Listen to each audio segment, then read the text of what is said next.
السلام عليكم ورحمة الله وبركاته. الحمد لله وحده والصلاة والسلام على من لا نبي بعده. أما بعد فقد قال الله سبحانه وتعالى في كلامه المجيد وفرقان الحميد بعد أعوذ بالله من الشيطان الرجيم لئن شكرتم لأزيدنكم ولئن كفرتم إن عذابي لشديد. ويقول الله سبحانه وتعالى وإن تعودوا نعمة الله لا تحصوها إن الإنسان ظلوم كفار. صدق الله العظيم.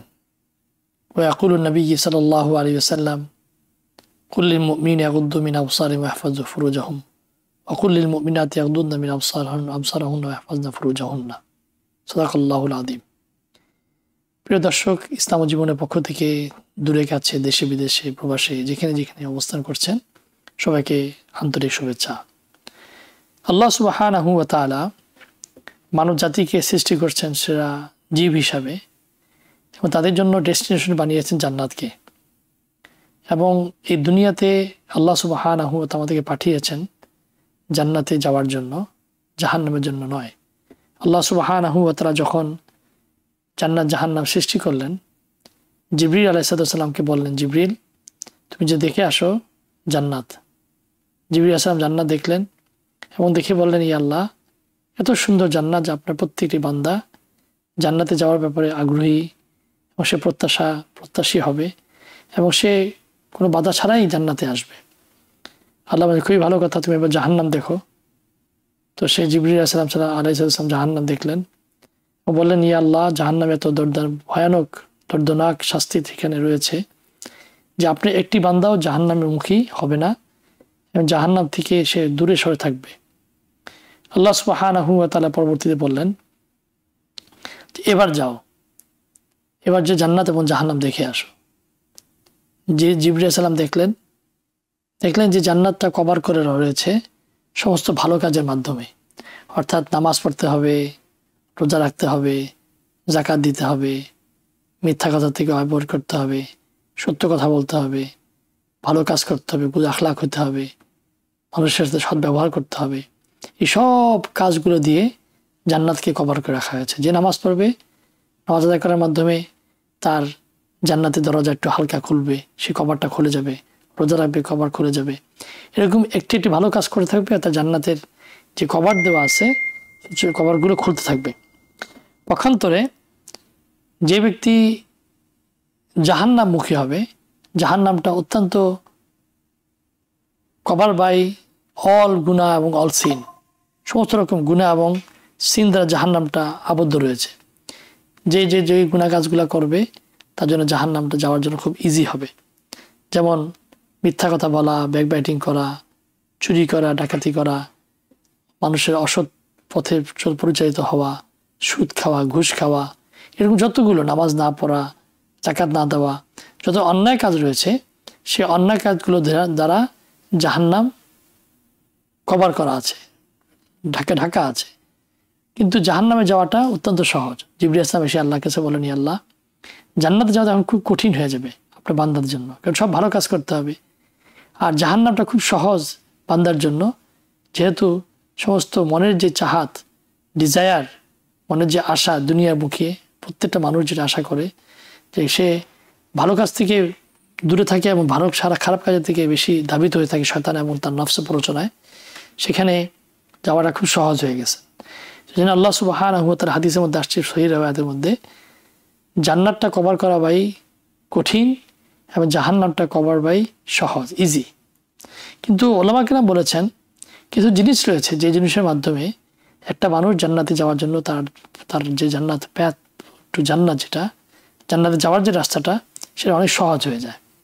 আমি আজকে সেই আলোচনাগুলো করব যে একটা লোক জান্নাতে কীভাবে যেতে পারবে সহজ আমলের মাধ্যমে। প্রথম যেটা, সেটা হলো ওলামারা বলেছেন, স্কলাররা বলেছেন, জান্নাতে যাওয়া সহজ প্রথম হলো যে বর্তমান যে ঈমান আমার রয়েছে সেই ঈমানের উপর শুকর আদায় করা। আমি যে অবস্থায় রয়েছি সেই অবস্থার মধ্যেই আমার আল্লাহ তাআলার কাছে শুকর আদায় করা। আল্লাহ আমাকে ঈমানের উপর রেখেছেন, আমি নামাজ পড়তে পারছি, আমি যাকাত আদায় করতে পারছি, রমজান মাসে রোজা রাখতে পারছি। এটার উপর শুকর আদায় করলে আল্লাহ তাআলা আমার এই ঈমানটাকে আরো বৃদ্ধি করে দিবেন। এবং এই শুকর এমন একটা জিনিস যে যে যত বেশি শুকরিয়া আদায় করবে আল্লাহর নিয়ামত তার প্রতি সে প্রাপ্ত হবে, আল্লাহর নিয়ামত প্রাপ্ত হবে এবং সে আরও বেশি ভালো কাজের দিকে ধাবিত হবে। হাদিসে আসছে রাসূলুল্লাহ সাল্লাল্লাহু আলাইহি ওয়াসাল্লাম বলেন যে একটা মানুষ সে শুকরিয়া আদায় করে শাকিরান, যে শুকরিয়া আদায় করবে আল্লাহ সুবহানাহু ওয়া তাআলা তার যে নিয়ামতকে ইনক্রিজ করে দিবেন।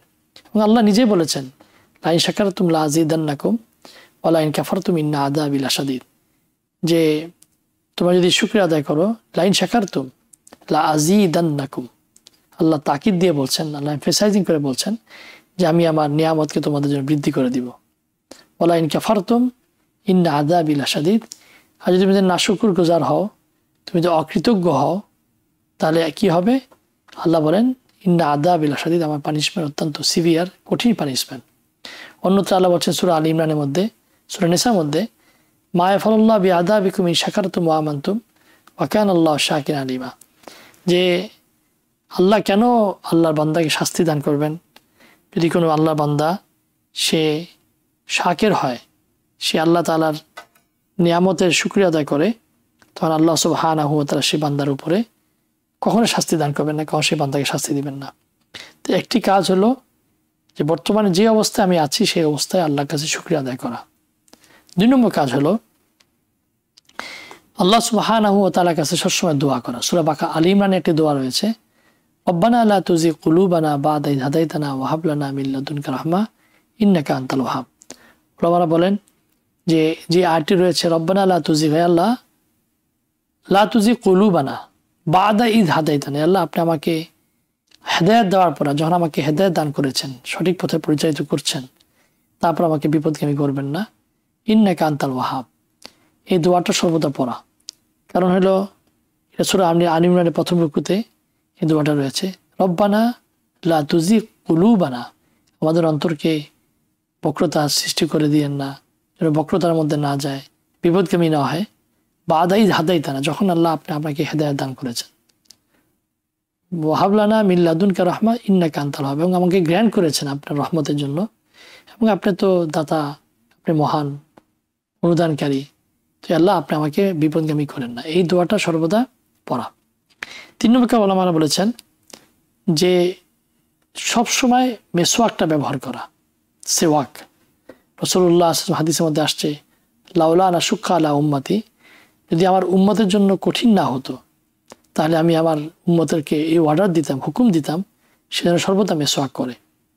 তো সাধারণত একটা হাদিসে আসছে রাসূলুল্লাহ সাল্লাল্লাহু বলেন যখন কোনো বান্দা নামাজে দণ্ডমান হয় এবং সে কেরাত শুরু করে সূরা ফাতিহা এবং অন্য সূরা তিলাওয়াত করে, তখন ফেরেশতারা এত তার মুখের সামনে চলে আসে, যার কোরআনের তেলাওয়াতগুলো তাদের পেটের মধ্যে চলে যায়, তাদের অন্তরের ভিতরে ধাবিত হয়ে যায় ফেরেশতাদের, এবং ফেরেশতারা খুব কাছাকাছি চলে আসে, কিন্তু যখন নাকি বান্দার মুখের থেকে দুর্গন্ধ আসে, মেসওয়াক ব্যবহার না করে থাকে, তখন সে ফেরেশতা তার কাছে আসতে লজ্জাবোধ করে।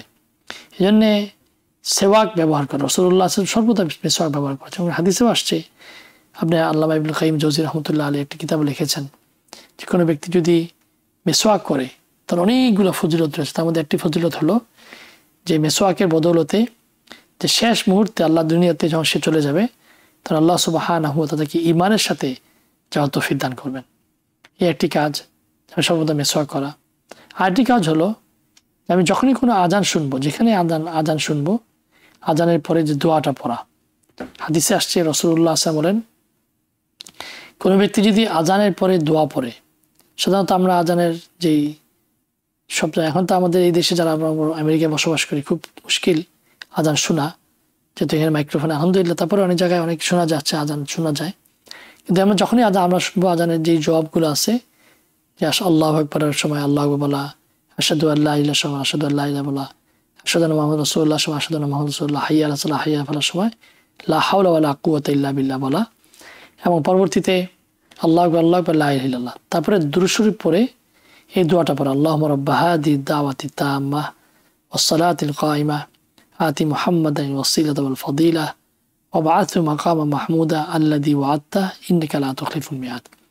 এখানে এই দোয়ার মধ্যে আমরা আল্লাহ তাআলার কাছে একটি দোয়া করছি, সেটা কি আতি মুহাম্মাদানিল ওয়াসিলাতা ওয়াল ফাদিলাহ, ওয়াবআসহু মাকামান মাহমুদা, যে আল্লাহ আপনি রাসূলুল্লাহ সাল্লামকে মাকামে মাহমুদ, সবচেয়ে প্রশংসিত যে স্থান জান্নাতের মধ্যে, সেটা নির্ধারিত রয়েছে রাসূলুল্লাহ সাল্লাল্লাহু আলাইহি ওয়াসাল্লামের জন্য। আল্লাহ তাআলা আমি দোয়া না করলেও আল্লাহ রসুলকে এই মাকামে মাহমুদ দান করবেন, কেন আল্লাহ তাআলা যেন ফিক্স করে রেখেছেন রাসূলুল্লাহ সাল্লাল্লাহু আলাইহি ওয়াসাল্লামের জন্য।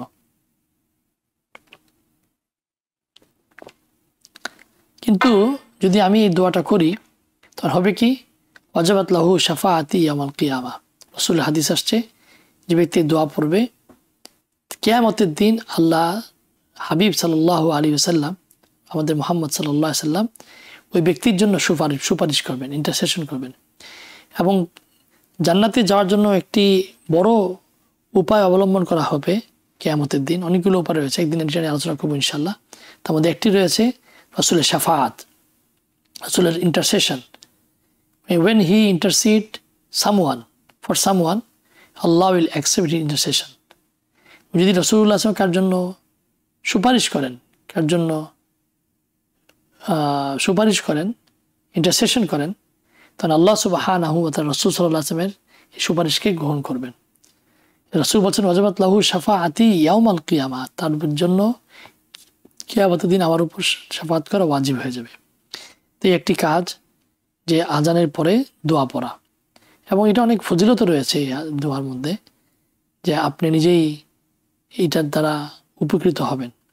আরেকটি কাজ রয়েছে, সেটি হলো যে আমার আপনার চোখের হেফাজত করা। আল্লাহ সুবহানাহু ওয়া তাআলা ওলামারা বলেন যে 3টি গুনাহ রয়েছে এরকম, যে 3টি গুণে সমস্ত গুনাহ মূল। 3টি গুনাহ এমন রয়েছে যে 3টি গুনাহ সমস্ত গুনার মূল, রুট রয়েছে। এই 3টা গুনাহ থেকে মানুষ বাঁচতে পারে, তাহলে সে সমস্ত গুনাহ থেকে সে বাঁচতে পারবে। তার মধ্যে একটি কি, বদগুমানি, বদনিগাহি, বদনজরি, যে মানুষের প্রতি খারাপ ধারণা করা যে কোনো বিষয়ে। অনেক সময় স্বামী স্ত্রীর মধ্যে, সন্তান সন্ততি, পরিবার পরিজন, আত্মীয় স্বজনের মধ্যে বদগুমানি হয়, যে হয়তো সেটা বলেছে আমার ব্যাপারে সে কোনো একটা ভালো কাজ, কোনো ব্যক্তির ব্যাপারে খারাপ ধারণা করা। এবং আল্লাহ বলেছেন আলা ইন্না বাদায-যান্নি ইসম, সাবধান তোমরা মানুষের প্রতি খারাপ ধারণা থেকে বাঁচা থাকো, এবং সেটা ইন্না বাদায-যান্নি ইসম ওয়ালা তাজাসসু ওয়ালা ইয়াগতাব বা'দুকুম বা'দা ইয়া আইয়ুহাল্লাযীনা আমানু ইজতানিবু কাসীরাম মিনায-যান্নি ইন্না বাদায-যান্নি ইসমুন। আল্লাহ বলেন, হে মুমিন, তোমরা পরহেজ করো, তোমরা বিরত থাকো, তোমরা স্টে অ্যাওয়ে করো মানুষের প্রতি খারাপ ধারণা হওয়া থেকে, কারণ এই খারাপ ধারণা করাটা বিরাট বড় একটা গুনাহ। ইন্না বাদায-যান্নি ইসম। এই জন্য দেখা যায় অনেক সময় এই খারাপ ধারণার কারণে পারিবারিকভাবে অশান্তি আসে, সামাজিকভাবে বিশৃঙ্খলা সৃষ্টি হয়, রাষ্ট্রীয় পর্যায়ে বিশৃঙ্খলা সৃষ্টি হয়। এই গুনাহ থেকে বাঁচা, একটা হলো বদগুমানি, মানুষের প্রতি খারাপ ধারণা করা। 2 নম্বর হলো বদজবানি, যে মানুষের সাথে ব্যবহারটা ভালো রাখা। রাসূলুল্লাহ সাল্লাল্লাহু আলাইহি ওয়াসাল্লাম আনতালকা আখাকা বিওয়াজিন তালিকিন, যে তুমি তোমার কোনো ব্যক্তি ভাইয়ের সাথে তুমি তোমার জবানকে সুন্দর করো, বিওয়াজিন তালিক, তোমার ফেসটাকে হাসি মুখী করো, স্মাইলিং ফেস। এটা দ্বারাও একটা জান্নাতের যাওয়ার সওয়াব পাওয়া যাবে, সৎকার সওয়াব পাওয়া যাবে। 2 নম্বর গুনাহ কাজ হলো যে বদজবানি, মানুষের সাথে খারাপ কথাবার্তা বলা, জবানকে, তার লেসানকে, টাংকে, তার মুখকে সাবধানে রাখা। 3 নম্বর যেটা আমি আজকে বলছিলাম, যে জান্নাতে যাওয়ার জন্য একটি সহজ উপায় হলো বদনজরি, আমাদের চোখের যেই নজর, চোখের যে গেজ যেটাকে বলা হয়, সেটা থেকে নিজেকে বিরত রাখা। সাধারণত আমরা রাস্তায় চলাচল করা, যেটা হারাম যেই বস্তু দেখা, একজন মাহরাম ছাড়া পরপুরুষকে দেখা, পর মহিলাকে দেখা, গায়ে মাহরামের সাথে তার দিকে চোখ নজর করা।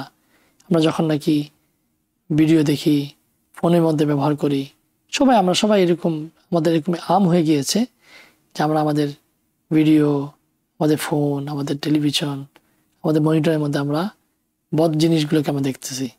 রাসূলের হাদিস অনুযায়ী রাসূলুল্লাহ সাল্লাল্লাহু আলাইহি ওয়াসাল্লাম বলছে নাকি বদ জবান থেকে, বদ নজর থেকে সে বাঁচবে, তার জন্য জান্নাতে যাওয়াটা সহজ হবে। আরেকটি কাজ হলো যে আমার যেই বর্তমান ঈমান রয়েছে, এই ঈমানকে বৃদ্ধি করা। এই ঈমানকে কি করা? বৃদ্ধি করা। যে আল্লাহ সুবহানাহু ওয়া তাআলা কোরআনের মধ্যে বলেছেন, ইয়া আইয়ুহাল্লাযীনা আমানু আমিনু বিল্লাহি ওয়া রাসূলিহি, হে মুমিন তোমরা ঈমান আনো। তো একজন ব্যক্তির ঈমান আনলে সে আবার কীভাবে ঈমান আনে? এটা অর্থ হইল সে তার ঈমানের মধ্যে আরও পরিপক্কতা অর্জন করা, আরও ভালোভাবে সে মেহনত করা।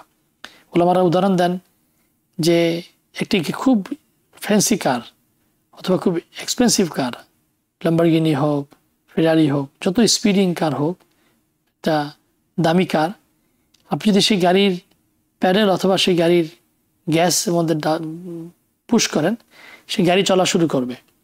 যখন নাকি আপনি গাড়িটা এটা 300 মাইল স্পিডে চলুক, 400 মাইল স্পিডে চলুক, কিন্তু আপনি যখন নাকি প্যাডেল না দিবেন তখন স্লোলি সেই গাড়ির স্পিডিংটা কমে যাবে। ঠিক তদ্রূপভাবে আমাদের ভিতর যে ঈমান রয়েছে, এই ঈমানটাকেও তাজা করার জন্য সর্বদাই ঈমানের উপরে মেহনত করা। সাহাবারা রাদিয়াল্লাহু তাআলা আজমাইন একজন একজনকে দেখে বলতেন, তাআল নুমিন বিনাসা, হে তোমরা আসো, আমরা একজন একজনের সাথে ঈমান নিয়ে আলোচনা করি। এই যে আমি কথাগুলো বলছি এখন, এটা একটি ঈমানি আলোচনা, এটাও একটি রিমাইন্ডিং। আল্লাহ কোরআন মধ্যে বলেছেন, ওয়াযাক্কির ফাইন্না যিকরা তানফাউল মুমিনিন, যে তোমরা একজন একজনকে স্মরণ করে দাও, কারণ এই স্মরণ করাটা, রিমাইন্ডিং দেওয়াটা, এটা মুমিনের জন্য বেনিফিশিয়ারি। ওয়াযাক্কির, সূরা জারিয়াত তাআলা বলেছেন, ওয়াযাক্কির, রিমাইন্ড, ফাইন্না যিকরা, রিমাইন্ড ইচ আদার, ফাইন্না যিকরা তানফাউল মুমিনিন, কারণ এই রিমাইন্ডিংটা, এই স্মরণ করে দেওয়াটা, এটা মুমিনের জন্য বেনিফিশিয়াল। ওয়াযাক্কির বিল কুরআনি মান ইয়াখাফু ওয়াঈদ। অন্যত্র আল্লাহ বলেছেন যে তোমরা কোরআনের মাধ্যমে মানুষকে স্মরণ করে দাও, বিল কুরআনি ওয়াঈদ, এবং ভয় প্রদর্শন করা, ইয়াখাফু বিল ওয়াঈদ। সুতরাং এই কয়টা কাজ, যেই কাজগুলো আমি বললাম, এগুলো করার দ্বারা আমাদের বেনিফিটটা কী হবে? বেনিফিটটা হবে আমার জান্নাতে যাওয়ার জন্য সহজ হবে। এবং আমি গত আলোচনায় বলেছিলাম যে একটা মানুষ কয়েকটা আমল কাজ করলে এতে তো রয়েছে যেগুলো নাকি সাধারণত আমাদের সবসময় আমরা করতে পারি, চলতে ফিরতে আমাদের করা সহজ হয়। আরেকটি হলো ইয়া হাইয়ু ইয়া কাইয়ুম বিরহমাতিকা নাস্তাগীস, যে আমরা পড়া, এই দোয়াটা পড়া, ইয়া হাইয়ু ইয়া কাইয়ুম বিরহমাতিকা নাস্তাগীস, এই দোয়াটা পড়তে থাকা। এই দোয়া পড়লেও আল্লাহ তাআলা আমাকে আপনাকে জান্নাতে যাওয়া সহজ করে দেবেন। আমাদের অনেকগুলো প্রশ্ন এসেছে। আমাদের একটা প্রশ্ন হলো যে নামাজের মধ্যে, বেতের নামাজের মধ্যে কেউ যদি তৃতীয় রাকাতে কুনুত অথবা তাকবীর না উঠায়, হাত না উঠায়, তাহলে কি তার নামাজ হবে কিনা? প্রিয় দর্শক, বেতের নামাজ একটা ওয়াজিব নামাজ। এই নামাজের মধ্যে আরেকটি ওয়াজিব রয়েছে, সেটা হলো দোয়ায়ে কুনুত পড়া। দোয়ায়ে কুনুত আমরা কখন পড়ি? তৃতীয় রাকাতে সূরা ফাতিহা এবং সূরা ফাতিহার সাথে আরেকটি সূরা মিলাই দিয়ে তারপরে আমরা আল্লাহু আকবার বলে আবার হাতকে উঠাই এবং হাত বেঁধে তখন আমরা দোয়াটা পড়ি, আল্লাহুম্মা ইন্না নাস্তাঈনুকা ওয়া নাস্তাগফিরুকা ওয়া নু'মিনু বিকা থেকে নিয়ে শেষ পর্যন্ত এই দোয়াটা আমরা পড়ি, পুরো লম্বা চড়া দোয়াটা। এখানে তাকবীর আবার বলা, তৃতীয় রাকাতে রুকুতে যাওয়ার আগে আবার একবার তাকবীর, আল্লাহু আকবার বলে তাকবীর বলে তারপরে এই দোয়াটা পড়ে, এটা ওয়াজিব। কোনো ব্যক্তি যদি এই কাজটি না করে তাহলে তার জন্য ওয়াজিব হয়ে যায় সিজদা সাহু দেওয়া। আর যদি সিজদা সাহু না দেয় তখন তার জন্য নামাজের মধ্যে যে একটা ওয়াজিব কাজ সেটা রয়ে গিয়েছে। নামাজের ভিতরে এবং বাইরে যে ফরজ ওয়াজিব রয়েছে এগুলা আদায় করা জরুরি। ফরজ রয়েছে 13টি আর ওয়াজিব রয়েছে 14টি। তো কোনো ফরজ যদি কোনো নামাজের মধ্যে ছুটে যায় তাহলে তার অল্টারনেটিভ কোনো ওয়ে নাই। একটা লোক তার 2টা সেজদা, নামাজের মধ্যে 2 সেজদা দেওয়া ফরজ, রুকু ফরজ, কেরাত পড়া ফরজ, তাকবীরে তাহরিমা বলা ফরজ, এগুলো সব ফরজ। কোনো ব্যক্তি যদি তাকবীরে তাহরিমা মানে প্রথম যে তাকবীর আল্লাহু আকবার বলে যে নামাজ শুরু করা, এটা তাকবীর পড়লো না, অথবা নামাজটা সে পড়লো কিন্তু সে কেরাত পড়তে ভুলে গেল, অথবা সে রুকু করতে ভুলে গেল, অথবা সে সেজদা করতে পারলো না, আদায় করতে পারে নাই, কোনো একটি ফরজ ছুটে গেলে তার অল্টারনেটিভ কোনো ওয়ে নাই, তাকে পরিপূর্ণভাবে নামাজটাকে আদায় করতে হবে, দৌড়াইতে হবে, নামাজটাকে রিপিট করতে হবে। কিন্তু ওয়াজিব যদি ছুটে যায়, সূরা ফাতিহা পড়া ওয়াজিব, সূরা ফাতিহা পড়ে আরেকটি সূরা মিলানো ওয়াজিব। ফরজ নামাজে, প্রত্যেক ফরজ নামাজে প্রথম 2 রাকাতে, আবার অন্য নামাজে নফল অথবা সুন্নত নামাজে প্রত্যেক রাকাতে সূরা ফাতিহা পড়া আরেকটি সূরা পড়া ওয়াজিব। এরকম যে ওয়াজিবগুলো আছে তার মধ্যে একটি ওয়াজিব রয়েছে যে বেতের নামাজের মধ্যে তৃতীয় রাকাতে তাকবীর তাহরিমা মতন আবার তাকবীর বলে আল্লাহু আকবার বলে দোয়া কুনুত পড়া। তো সুতরাং যদি ওয়াজিব ছুটে যায়, এটা অল্টারনেটিভ একটা ব্যবস্থা রয়েছে। সেটা কি, যে লাস্ট রাকাতে সালাম ফিরানোর পরে প্রথমে একটি সালাম আত্তাহিয়াতুর পর একটা সালাম ফিরাবে, তারপর সে তাশাহুদের জন্য তাশাহুদ শেষ করে সে আবার 2টা সেজদা দিবে। নিয়মটা হলো শেষ রাকাতে তাহিয়াতুলিল্লাহ শেষ করে দুরূদ শরীফের দোয়া মাসুরা পড়বে না, বরং ডান দিকে একটি সালাম ফিরে দিয়ে আবার 2টা সেজদা করবে। 2টা সেজদা রেগুলার নামাজের মতন যে সেজদা আমরা দিই সেই সেজদা করবে। সেজদা করার পরে সে আবার তাশাহুদ, দুরুদ, দোয়া মাসুরা যে সমস্ত দোয়াগুলো রয়েছে পড়ে 2টা সালাম দিবে। এটাকে বলে সেজদা সাহু। নামাজের মধ্যে কোনো ব্যক্তি যদি তাকদিম তাখির হয়ে যায়, আগে পরে হয়ে যায়, অথবা কম বেশি করে ফেলে, আত্মায় 2বার পড়ে ফেলছে, সূরা ফাতিহা আত্মায়তে 1বার পড়ার কথা পড়ে ফেলছে 2বার, অথবা রুকু একটা করার জায়গায় 2টা রুকু করে ফেলছে, কম বেশি করলে জিয়াদা নাকস অথবা তাকদিম তাখির আগে পরে কোনো কাজ করে ফেললে সেটার উপর তার জন্য অল্টারনেটিভ ওয়ে হলো যে তাকে সেজদা সাহু আদায় করতে হবে। যদি সেজদা সাহু আদায় না করে তখন তার জন্য ওয়াজিব ছুটে রয়ে গেল, নামাজ হয়ে যাবে কিন্তু তার ওয়াজিবটা রয়ে গেল, সেটাকে আবার নামাজটা পুরো আদায় করতে হবে, যদিও তার অন্যান্য সব কাজগুলো সঠিকভাবে আদায় করেছে। আসলে আমাদের যে ভাই প্রশ্ন করেছেন তার উত্তর পেয়ে গিয়েছেন। আরেক ভাই প্রশ্ন করেছেন যে আমরা ছোটকাল থেকে দেখে এসেছি যখনই আমাদের হাঁটুর উপরে জামা উঠে যায় তখন বলা হয় যে আমাদের অজু ছুটে গিয়েছে। এটা কতটুকু সঠিক? দেখুন, আমরা এটা নিয়ে অনেকবার আলোচনা করেছি আমাদের এই প্রোগ্রামের মধ্যেই। অজু ছুটার অনেকগুলো কারণ রয়েছে, তার মধ্যে 7টি কারণ রয়েছে। যে পেশাব মা খারাজ, গত সপ্তাহে আমরা আলোচনা করেছিলাম মা খারাজ মিনা সাবিলাইন, পেশাব পায়খানা রাস্তা দিয়ে কোনো কিছু বের হয়ে যাওয়া, সেটা চাই পেশাব হোক, মল হোক, মূত্র হোক, বাতাস বের হয়ে যাক, কোনো কিছু বের হলেই তখন তার মা খারাজ মিনা সাবিলাইন, যা কিছু সাবিলাইন বলতে মানে যে বায়ু এবং মল যে ত্যাগ করার জন্য সামনে পিছনে রাস্তা থেকে কোনো কিছু বের হয়ে গেলেই তার অজু ছুটে যাবে। ঠিক এরকমভাবে মুখ ভরে বমি করা, মাতাল অচেতন অথবা বেহুশ হয়ে যাওয়া, শরীরে কোনো অঙ্গ থেকে রক্ত পানি পুষ বের হয়ে গড়িয়ে পড়া, ঠিক তদ্রূপভাবে নামাজের অট্টহাসি দিয়ে হাসা, নামাজ পড়তেছে কেউ অট্টহাসি দিয়ে হাসলো নামাজের মধ্যেখানে, তারও উজু ভেঙে যাবে। এগুলো হলো নামাজে বা অজু ভাঙ্গার যে কারণগুলো, তার মধ্যে এইগুলো চিত হয়ে, হেলান দিয়ে অথবা কাত হয়ে শুয়ে পড়া, কমপ্লিটলি শুয়ে পড়া, এগুলা যে 7টা কারণ বা 8টা কারণ রয়েছে তার মধ্যে থেকে এই কারণটা নাই যে কারোর যদি জামা হাঁটুর উপর উঠে যায় সেখানে তার অজু ভেঙে যাবে। যে 8টি কারণ আমি আলোচনা করলাম এখন, এগুলোর দ্বারা অজু ভেঙে যায়। কিন্তু একজন মুসলমানের জন্য যদি সে পুরুষ হয়ে থাকে, নাভি থেকে নিয়ে যে হাঁটু যেটা রয়েছে হাঁটুর শেষ পর্যন্ত পরিপূর্ণভাবে সর্বদার জন্য ঢাকাটা ওয়াজিব, ফরজ। একটা মা বোনদের জন্য তার মাথা থেকে নিয়ে মুখ, হাত এবং পা ছাড়া বাইরে কোথাও গেলে পরিপূর্ণ কভার করাটা এটা ফরজ। একটা মহিলার জন্য তার মুখ, 2 হাত ছাড়া 2 পায়ের যে টাকনু আছে, টাকনু ব্যতীত এই 3টা অংশ ছাড়া বাকি পরিপূর্ণ শরীরটাকে কভার করাটা এটা ফরজ গায়রে মাহরামের সামনে। আর একজন পুরুষের জন্য নাভি থেকে নিয়ে যে হাঁটু রয়েছে হাঁটুকে কভার সহকারে করে রাখাটা এটা ফরজ। এটার বাইরে বাকি শরীরটাকে পুরুষের জন্য এটা ফরজ না, নামাজের মধ্যে উত্তম কভার করে দেওয়া। যদি কেউ উঠা ফেলায় তার ফরজ ত্যাগ হবে কিন্তু তার অজু ছুটবে না। আমরা অনেক সময় দেখি যে অজু করার সময় অনেকে তার লুঙ্গি অথবা জামাকে উঠায় নেয় অথবা তার হাঁটুর উপর উঠে যায়, এর দ্বারা তার অজু ভাঙবে না, তার ফরজ তো আরেক হবে। তো যারা অনেকে মনে করেন, আমরা ছোটকাল থেকে আমরা নিজেরাও এটা মনে করতাম, আমি ছোটকাল আমরা এটা মনে করতাম যে হাঁটুর উপরে জামা উঠলেই অজু ভেঙে যায়, এটা সহি না।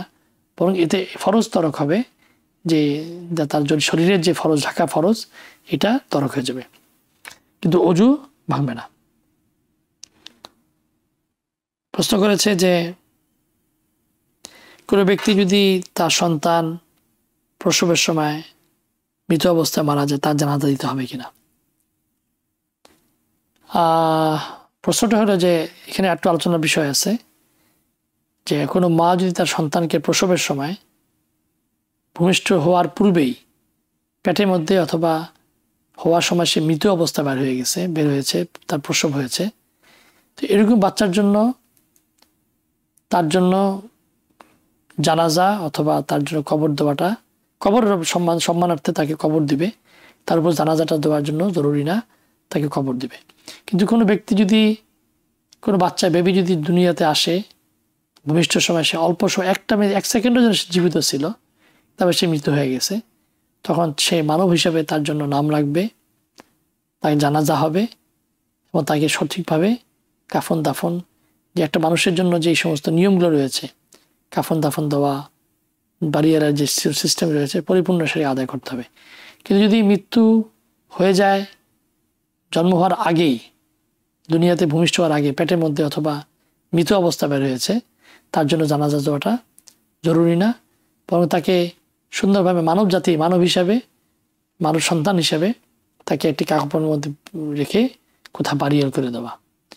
আশা করি আমাদের যে ভাই প্রশ্ন করেছেন, যদি দুনিয়াতে যদি 1 সেকেন্ডের জন্য সে জীবিত অবস্থায় দুনিয়াতে আসে, মায়ের পেটের থেকে বের হয়ে আসে, তখন তার নাম রাখবে, তাকে সম্মানার্থে মানব হিসাবে আল্লাহ তাআলা তাকে ওয়ালাকাদ কাররামনা বানি আদম, তার জানাজা দিতে হবে, তার দাফন কাফন গোসল সব কিছু করায় তাকে সঠিকভাবে তার দাফন হবে।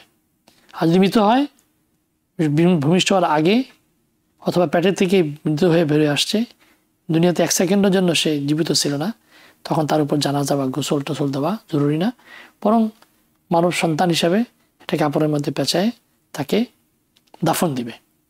যে কোনো বাথরুম টাথরুমে বা যে কোনো ফালা দিবে না, বরং দাফন দিবে মাটির মধ্যে কোথাও জায়গায়, সুন্দর জায়গায় তাকে পুঁতে রাখতে হবে। যেটা বলছিলাম কথাগুলো, যে আমাদের যে ভাই আবার প্রশ্ন করেছেন,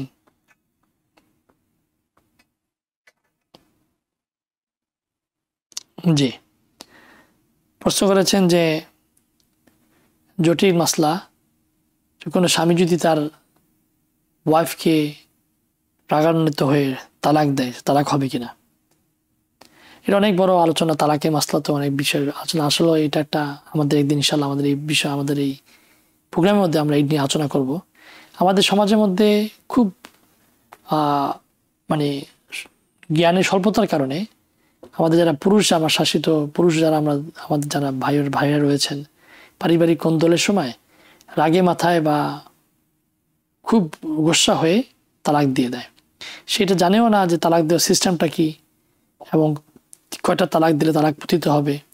এটাও একটা ক্লিয়ার নলেজ। যখন একটা মানুষ স্বামী স্ত্রী হিসেবে সংসার করে, তখন পারিবারিকভাবে অনেক কিছু হতে পারে, অনেক সময় রাগ হতে পারে। একটা মানুষ দুই চিন্তা ধারণার একটি পরিবার হচ্ছে, একই ছাদের নিচে থাকছে, সেখানে অনেক সময় অনেক কিছু হতে পারে। কিন্তু এই জন্য তালাক শব্দটা ব্যবহার করা অথবা রাগান্বিত হয়ে তালাক দেওয়া, তার জন্য তালাক পতিত হয়ে যাবে। যখন তালাক দিবে, তালাক কথাটা বলবে, তালাকের দ্বারা তালাক পতিত হয়ে যায়। কিন্তু আল্লাহ সুবহানাহু ওয়া তাআলা কোরআনের মধ্যে বলেছেন আত-তালাকু মাররাতান। আমাদের ওলামারা, স্কলাররা উদাহরণ দেন যে একজনের হাতে একটি তলোয়ার রয়েছে অথবা একটা চাকু রয়েছে, সে ইচ্ছাকৃত হোক অনিচ্ছাকৃত হোক, রাগে হোক গোসায় হোক, যদি কাউকে আঘাত করে, তাহলে ওই তলোয়ারের দুই সাইড সে ধারালো রয়েছে, অবশ্যই যাকে মারা হবে সে বেজিতে হবে। সে চাই গোসাতে হোক আর অনিচ্ছাকৃত হোক অথবা ইচ্ছাকৃত করুক, তখন এই তলোয়ারের অথবা ছুরির আঘাতে তার হাত কেটে যাবে, সে আঘাতপ্রাপ্ত হবে। ঠিক তদ্রূপভাবে একটা মানুষ যখন কাউকে তালাক দেয়, শরীয়ত বিধান অনুযায়ী সেই তালাকটা তার উপর পতিত হবে। এই জন্য আমাদের এই মাসলা জানতে হবে যে তালাকটা আসলে কত কঠিন এবং জঘন্য একটা কাজ। রাসূলুল্লাহ সাল্লাল্লাহু আলাইহি ওয়াসাল্লাম বলেছেন যে তালাক যেটি রয়েছে, শরীয়তকে আল্লাহ সুবহানাহু ওয়া তাআলা একটা ব্যবস্থা রেখেছে, কিন্তু তালাক দেওয়াটা এটা উত্তম কাজ নয়। এটা উত্তম একটা সভ্য যে মানুষ, যে ভদ্র যে মানুষ, সে তার ওয়াইফকে, তার সহধর্মীকে কোনো কারণ ছাড়া ছোটোখাটো রাগান্বিত হয়ে যাওয়ার কারণে তালাক সে প্রদান করবে না। এবং আল্লাহ নিজেও বলেছেন আত-তালাকু মাররাতান ফাইমসাকুম বিমারুফিন আও তাসরিহুম বিইহসান। সূরা বাকারার মধ্যে আল্লাহ বলেছেন যে একটা মানুষ যদি তালাক দেয়, সে 2 বার তালাক দিবে। আমরা তো না জানার কারণে, স্বল্প জ্ঞানের কারণে একজন তার ওয়াইফকে একসাথে 3 তালাক দিয়ে দেয়, বলে 3 তালাক, এবং 14 গোষ্ঠী তালাক দিয়ে দেয়। এটা একটা জাহালাত, একটা মূর্খতা। এই জন্য ইনশাল্লাহ আমরা আমাদের এই সাবজেক্ট নিয়ে একসময় আমাদের এই প্রোগ্রামের মধ্যে বিস্তারিত আলোচনা করব, যাতে আমাদের দর্শক আছেন তারা এটাতে উপকৃত হতে পারেন। প্রিয় দর্শক, আপনারা দেখছেন ইসলাম ও জীবন। আমরা ছোট্ট বিরতি যাচ্ছি, বিরতি পরে আমাদের বিষয়বস্তুটি আমরা ফিরে আসবো ইনশাল্লাহ। প্রিয় দর্শক, আপনারা দেখছেন ইসলাম ও জীবন।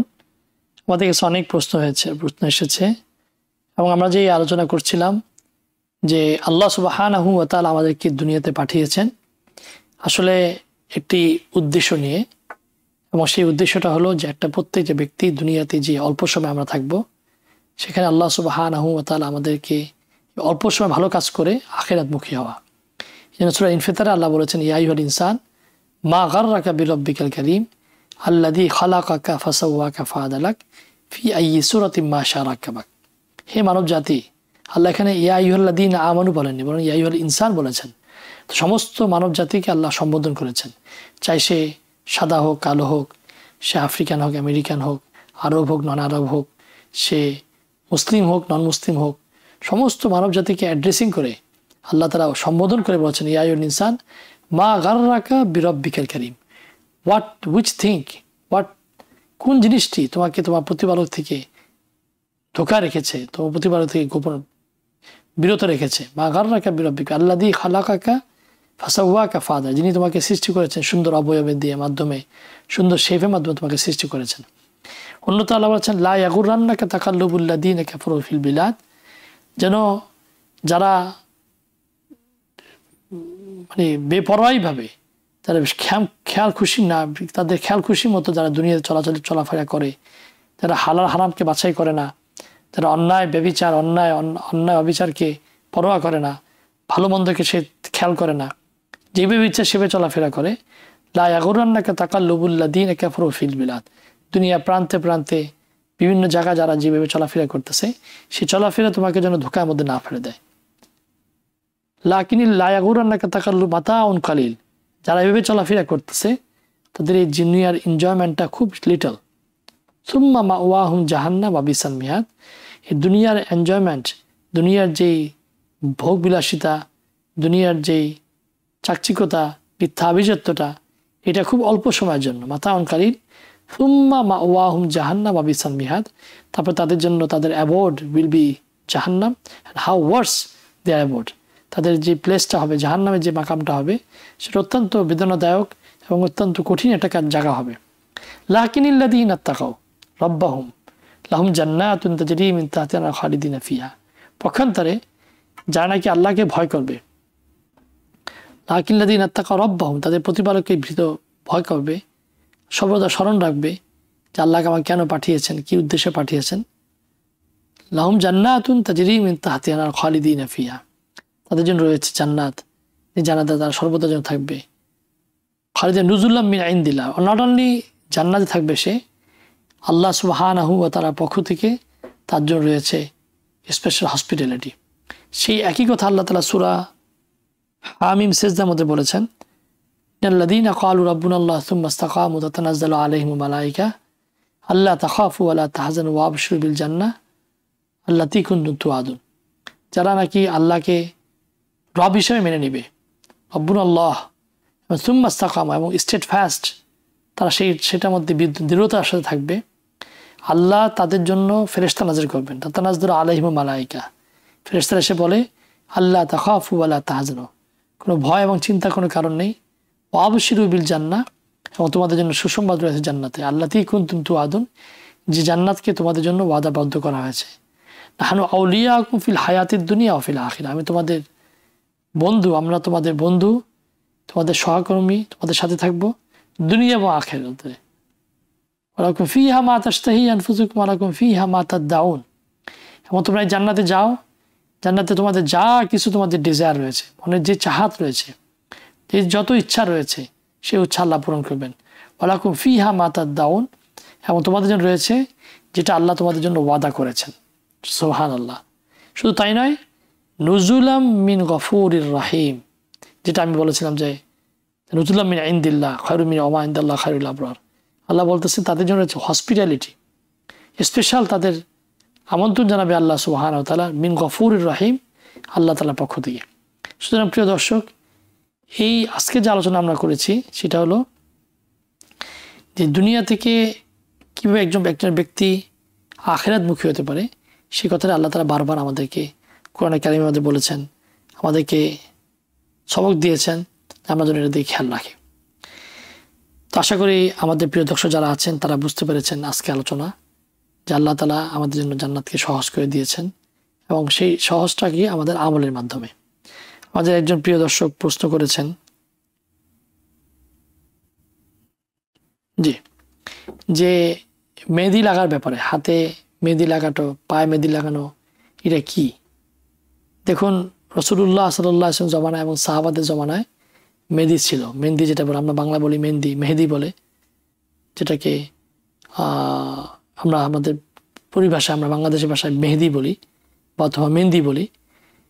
রাসূলুল্লাহ সাল্লাল্লাহু আলাইহি ওয়াসাল্লাম জমানায় সাহাবারা তারা ওনারা ব্যবহার করতেন, এবং এই মেহেদি টাকাটা একজন মহিলার জন্য সৌন্দর্যতা বৃদ্ধি করার জন্য হাতে এবং পায়ে দুই জায়গায় তারা ব্যবহার করতে পারবে। এবং যে পুরুষ, একজন মহিলা তার চুলের মধ্যে, পুরুষ তার চুলে এবং দাড়িতে লাগানো উত্তম, কোনো সমস্যা নেই। বরং আমরা যারা কলব লাগাই, কলবের থেকে যারা কালারিং করি, কালার থেকে এই মেহেদি লাগানোটা বেশি উত্তম। সাহাবাদের থেকে এটা প্রমাণিত হাদিসে রয়েছে এবং অনেকগুলো জায়গা রয়েছে। অনেকে মনে করেন যে মেহেদিটা পায়ের মধ্যে লাগানো এটা গুনার কাজ, এমন কোনো কথা নেই। ওনাদের জমানায় ওনারা পায়ের মধ্যে মেহেদি লাগিয়েছেন, হাতের মধ্যে মেহেদি লাগিয়েছেন। তবে পুরুষের জন্য অনেক রেওয়ায়তের মধ্যে আসছে, অনেক ফুকারা বলেছেন পুরুষের জন্য হাতে পায়ে এই মেহেদি লাগানোটা এটাকে বৈধতা দেননি, বরং তারা তাদের দাড়িতে, তাদের চুলের মধ্যে মেহেদি লাগাতে পারবে, কিন্তু এমনি হাতে পায়ে যা পুরুষরা যাবে, মহিলা যাবে লাগায়, সেভাবে লাগানো নিষেধ করা হয়েছে। আরেকটি প্রশ্ন এসেছে যে আমরা অনেক সময় কোরআন আমাদের হাতের থেকে পড়ে যায়, পড়ে গেলে আমাদেরকে বলা হয় যে এই পুরা একটা এক পরিমাণ, হাত মুঠ পরিমাণ চাউল অথবা কোনো কিছু আল্লাহর রাস্তায় খরচ করে দেওয়া। দেখুন, আল্লাহ সুবহানাহু ওয়া তাআলা কোরআনের ব্যাপারে আল্লাহ বলেছেন, বাল হুয়া কুরআনুম মাজিদ ফি লাওহিম মাহফুজ লা ইয়ামাসসুহু ইল্লাল মুতাহহারুন তানজিলুম মির রাব্বিল আলামিন। সূরা ওয়াকিয়া মধ্যে আল্লাহ বলেছেন, লা ইয়ামাসসুহু ইল্লাল মুতাহহারুন, এই কোরআনকে তারা টাচ করে না একমাত্র পবিত্রতা ছাড়া। সুতরাং পবিত্র অবস্থা ছাড়া, অর্থাৎ যখন নাকি মা বোনদের হায়েজ নেফাজ থাকে অথবা একজন জুনুবি অবস্থা থাকে, তার উপর গোসল ফরজ হয়, এরকম ব্যক্তি তো কোরআন পড়তেও পারবে না, কোরআন টাচও করতে পারবে না।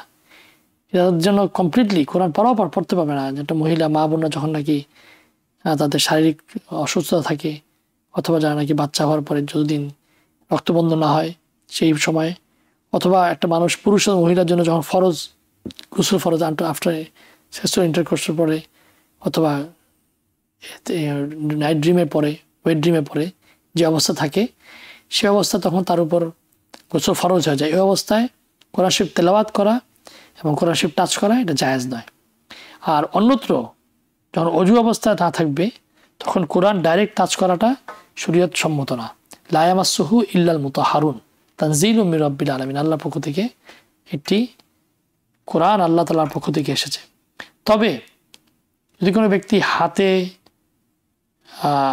কোনো কাপড় নিয়ে সে কোরআন টাচ করে অথবা কোনো পেন্সিল দিয়ে, কলম দিয়ে টাচ করে, সেটা জায়েজ আছে, এটা সমস্যা নেই। এখন প্রশ্ন হলো, যিনি প্রশ্ন করেছেন কোরআন পড়ে গেলে, কোরআনকে সর্বদা আমাদের জন্য সম্মান করা, এমন কোনো রেওয়ায়াতে নাই, যেমন কোনো হাদিসে বা কোথাও আসে নাই যে কোরআন পড়ে গেলে এক মুঠ সেখানে চাউল দিতে হবে অথবা কোনো টাকা পয়সা দান করতে হবে, এমন কোনো কথা নেই। বরং কোরআনকে সর্বদাই সম্মানের সাথে রাখতে হবে। আমার যেই সম্মান হিসাবে, আমার থেকে, আমি যে অবস্থান আছে তার থেকে উঁচু অবস্থা রাখা, পায়ে টাচ না করা, উঁচু ছাড়া টাচ না করা, এবং সুন্দরভাবে নামাজ, কোরআনের মধ্যে, কোরআন তেলাওয়াতের মধ্যে একটা সিস্টেম হইলো যতক্ষণ পর্যন্ত পারা যায় অজুর সাথে করে কোরআন শরীফ তেলাওয়াত করা, কেবলামুখী হওয়া, সম্মানের সাথে কোরআনকে রাখা। বাকি এমন কোনো কথা নাই যে কোরআন পড়ে গেলে বা কোরআন হাজার থেকে ছুটে গেলে, পড়ে গেলে, নিচে পড়ে গেলে সেখানে কোনো এক মুঠ আল্লাহ রাস্তায় দান করতে হবে বা সদকা দিতে হবে, এমন কথা নেই। যাক, আল্লাহ সুবহানাহু ওয়া তাআলা আমাদেরকে কোরআনের সম্মান রাখা, কোরআনকে পড়া, কোরআন যে আমল করা এবং সেটার উপর চলার তৌফিক দান করুন। প্রিয় দর্শক, আপনারা দেখছেন ইসলাম ও জীবন। আল্লাহ আমাদের সবাইকে সুস্থ রাখুন, ভালো রাখুন, এবং আমাদেরকে যেই জান্নাতে যাওয়ার জন্য যে আলোচনাগুলো করেছিলাম তার উপর আমার তৌফিক দান করুন। আজকের মতো ইসলাম ও জীবন শেষ করছি। আসসালামু আলাইকুম ওয়া রাহমাতুল্লাহি ওয়া বারাকাতুহু। TBN 24 টেলিভিশন দেখতে আজই কল করুন 7187776556। লগ ইন করুন www.totalcablebd.com। নিউ ইয়র্ক থেকে সম্প্রচারিত TBN 24 টেলিভিশন বিশ্বজুড়ে বাঙালির কণ্ঠস্বর।